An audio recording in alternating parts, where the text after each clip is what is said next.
Hey, one rental at a time, family. Thanks for tuning in. Mike, today is a little different. We obviously have two loans going right now. Thank you so Mhm. much for trusting us to do that. Yep. Obviously, a lot of people are waiting on the sidelines. A lot of people are waiting for things to happen. What is the reason that you are moving right now in terms of trying to pull some cash out versus, just waiting on the sideline like everybody else? I think this is an interesting conversation because I could have done these loans last year. I could have done them in the summer. I am doing them now, or I could do them next year. So I think there's a couple of things that I think about that I want to share with the audience. One is I think interest rates have stopped jumping around like crazy, right? Up, down, up, down, down. It's very clear if you zoom out that rates are kind of just settling like a feather. So I'm not worried about a shock lower or a shock higher, frankly. So again, I think the fact that rates are near the year low. In fact, we ended 2026 within a couple of basis points of the low mark of the year. That's a good sign, right? I like working in a market that's far more stable as opposed to what we saw earlier in the year or in 2024, where it's like every day is moving 10 basis points, right? That's not normal. And you could easily get got if you kind of act in that environment. So that's number one. Number two is I'm starting to see the market show signs of what Olivia and I profited from in 2010, 11, 12. And this is important because inventory is stacking up, disrespectful offers are starting to get counters. And I, frankly, the reason I'm coming to you to raise hundreds of thousands of dollars is because I want to write two offers. I want to write a crazy disrespectful cash offer, and I want to write a seller financing offer. But in order to write multiple cash offers, I need to have more cash because I don't want to go get a hard money loan or a private money loan. I want to be able to fund these in as little as 7 to 10 days. So the reason Olivia and I took action now is I I want to be prepared when the buyer's market's still happening. We're in a buyer's market in much of the country. And my fear is President Trump comes out with some housing initiative next year, first time home buyer program, 50-year mortgage, loan portability. I have no idea what it's going to be, but it could potentially ignite demand. And I don't want to operate in that environment. I would rather operate from a position of strength where I have little to no competition.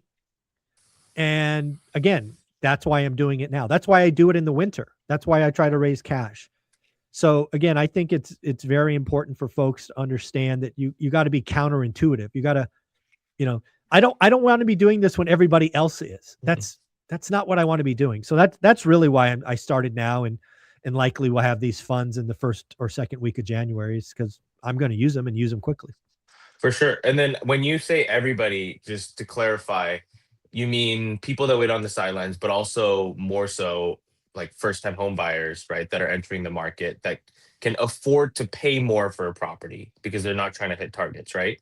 Yeah, I think that, and I mean, if you really want to get crazy with it, this new housing initiative that could come out could spark the move up buyer.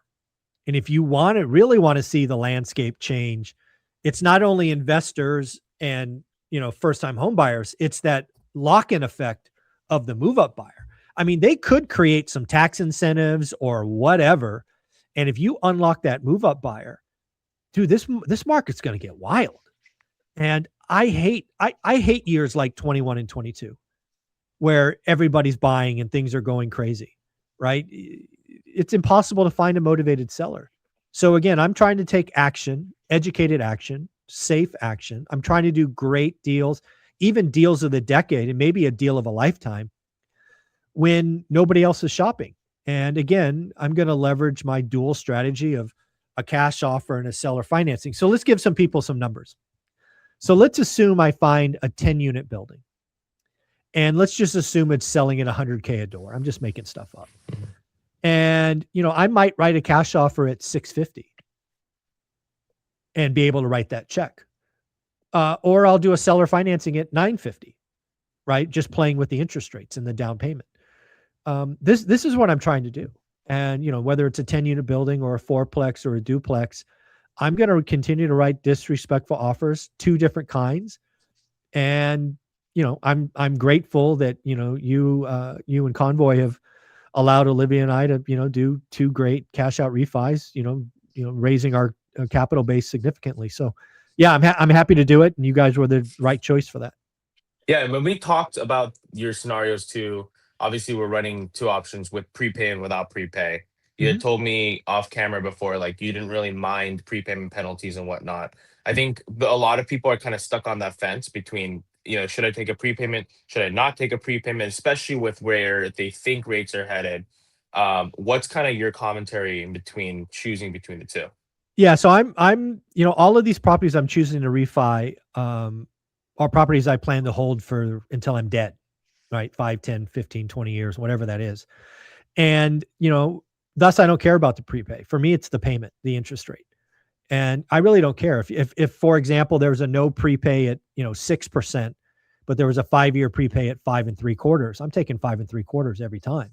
Because again, this is a set it and forget it loan for me. Mhm. Yeah, it's possible that rates go to 4%. I look like an idiot, but I don't think that's likely.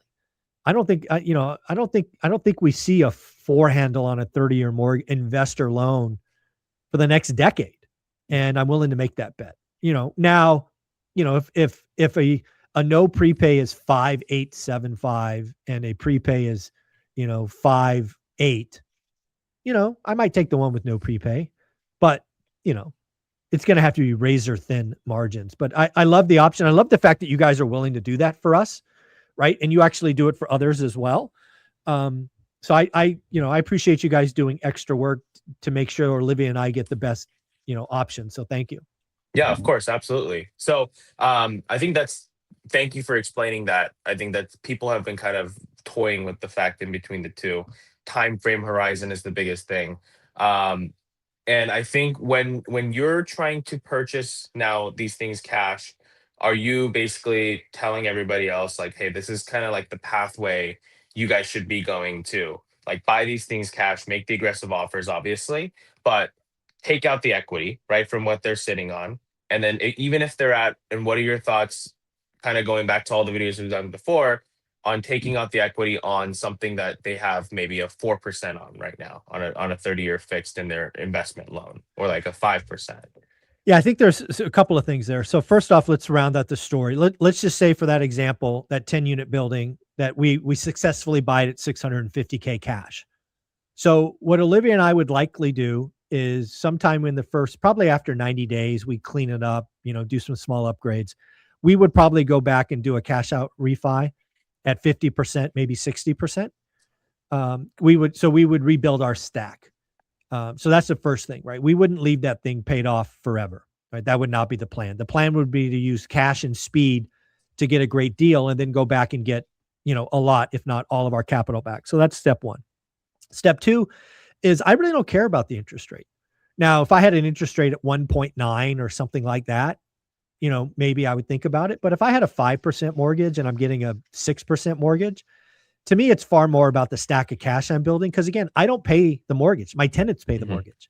And again, this, we're only going to 60% LTV. So it's not like we're going to have an alligator. In fact, we might even go to 70% if the rate's the same. Because again, it's about having that flexibility to write cash offers. But also we are sensitive because these things cash flow monsters today. And we live on our cash flow. So we're going to be very selective. But yeah, I'm not really tied up. Like if I'm an investor, I don't really care if it's a 4 or 5%. But if I'm a homeowner and it's at 1.9, dude, you're printing money, right? Your rate, your 30-year loan is below inflation. So congratulations, you won the game. I Yeah. might have a hard time getting rid of a 1.9, but I don't have a hard time getting rid of a 4. Yeah, I mean, thanks for sharing that. I think hopefully a lot of people find insight in that in your personal experience. Obviously, Mike's out here doing the work. Everyone needs to be doing the work as well. If someone like Mike is, you should too. If you guys wanted to reach out to us, go to convoyhomeloans.com. Let us know you came from Morat, or if you go into the Google Play Store or App Store, you can download our app and then communicate with us there as well, and let us know you came from Morat when you click the referral. Yeah, the last thing I'll Yeah. tell folks just to close this out is again, if you are a real estate investor, trust me when I say you want to operate in a buyer's market, and we are in one. A lot of people on the sidelines. If rates go sub 6, gets crazy. housing initiative from the president could get crazy. So again, I don't know how long this buyer's market's going to last. It could last 3 to 6 months. It could last all year, depending on what's coming. But I don't like gambling, so I'm gonna make moves in Q1, and I'm gonna use the cash you get us to get a great deal. So Jonathan, thank you so much. Thank you so much. Later.